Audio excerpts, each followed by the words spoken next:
अस्सलाम वालेकुम दोस्तों, कहिड़ा हाल आहिनि? उमेद है तो ख़ुशि ऐं आबाद हूंदो। जीअं त अॼु अव्हां लाइ हिकु बदबख़्त जाहिल जाली आमिल जी वीडियो खणी आयो आहियां, जेको अवाम खे सजदा पियो थो कराए ऐं अवाम खे गुमराह थो करे। अॻ में तव्हां हीअ वीडियो ॾिसो, उन खां बाद में मां तव्हांखे सॼी तफ़सीर ॿुधायां थो।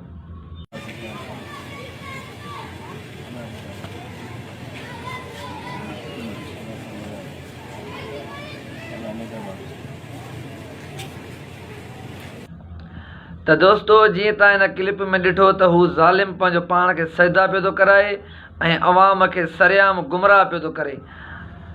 क़ुर शरीफ़ जी आयत आहे सूरह निसा आयत नंबर 48, जंहिंमें अलाह सुब्हानहू व तआला चए थो त बेशक अलाह सां हीउ ॾोह कॾहिं न बशकींदो जो साणसि उनखे कंहिं सां शरीक कयो वञे ऐं उन खां अलावा जंहिंखे वणेसि तंहिंखे माफ़ु करे।